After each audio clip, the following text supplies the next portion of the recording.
نصيحة الزمالك: سر توقف مفاوضات الأهلي مع أحمد عيد، واتحاد الكرة في ورطة، ودوري تنس الطاولة يشتعل.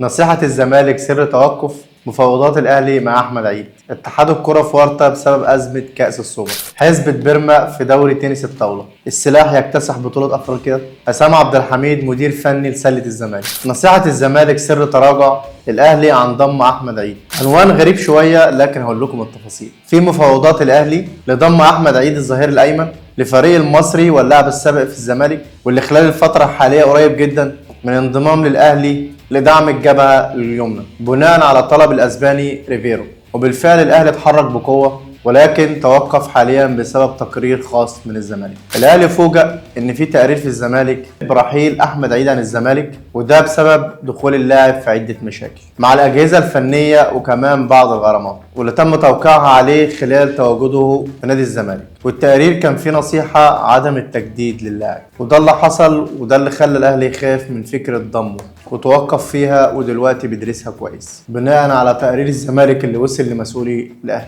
ازاي؟ ما نعرفش. اتحاد الكرة في ورطة بسبب كاس السوبر. الاتحاد المصري لكرة القدم برئاسة هنا بريدة في ورطة كبيرة خلال الفترة الحالية بسبب القرار المفاجئ من الامارات بعدم استضافة كأس السوبر المصري، واللي كان في عقد بيقول إقامة كأس السوبر المصري هناك لمدة 10 سنوات، مر منهم 6 وبقى 4، وده كان قرار صادم ومفاجئ وورط اتحاد الكورة. اتحاد الكورة حاليا بيسوق لإقامة السوبر، وعرض جهوده على البحرين والكويت، وفي عرض جاي من العراق عشان تنظيم كأس السوبر المصري. وحاليا التفاوض على أفضل مقابل مالي يحصل عليه الاتحاد عشان يختار بديل للإمارات، واللي اعتذر عن استضافة السوبر بسبب تصرفات واللي صدرت من الفرق المصرية الموسم الماضي، وده كان أسوأ دعاية للسوبر. عشان كده الاتحاد الكورة حاليا في ورطة كبيرة لتحديد المكان الجديد. حسبة بيرما في دوري تنس الطاولة. النهاردة لأول مرة من سنين دوري تنس الطاولة رجال يكون في حسبة بيرما بعد ما الأهلي حقق الفوز على بتروجيت وإنبي، وده صدر الدورة المجمعة الثانية بعد ما كان احتل المركز الثالث في الدورة المجمعة الأولى، وده دخل الأهلي في المنافسة بقوة على اللقب. الأهلي هيلاعب الزمالك النهارده، محتاج الفوز بالمباراة، منتظر إن بتروجيت يفوز على إنبي عشان يروح لدورة ثلاثية فاصلة لتحديد اللقب، ولكن إنبي محتاج الفوز على بتروجيت عشان يحسم رسميا لقب دوري تنس الطاولة. السلاح يكتسح بطولة أفريقيا. بعثة منتخب مصر للسلاح تصدرت بطولة أفريقيا للمبارزة، واللي اختتمت بلاجوس بنيجيريا بعد الحصول على 21 ميدالية متنوعة بواقع 11 ميدالية ذهبية و5 ميداليات فضية و5 ميداليات برونزية. وفي منافسات الفرق رجال وسيدات بعثة مصر حصدت كل الميداليات الذهب.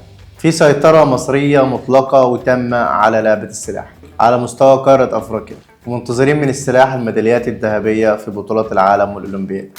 حسام عبد الحميد مدير فني لسلة الزمالك. زي ما قلنا لكم هنا، الزمالك هيختار مدير محلي لتدريب فريق كرة السلة لظروف كتيرة، وبالفعل الزمالك أعلن عن تولي كابتن حسام عبد الحميد مهمة تدريب الفريق في الموسم الجديد. الزمالك حسبها صح، وإن الفترة الحالية محتاجة مدرب محلي لحين عمل الإحلال والتجديد لفريق السلة مع المدربين الأجانب اللي للأسف ما حققوش أي نتائج في السنوات الأخيرة. خلصنا حلقتنا النهاردة، استنونا في الجديد، وما تنساش تسيبوا رأيكم في التعليقات. سؤال حلقتنا النهاردة: هل الأهلي هيحتاج تواجد أحمد عيد في الموسم الجديد؟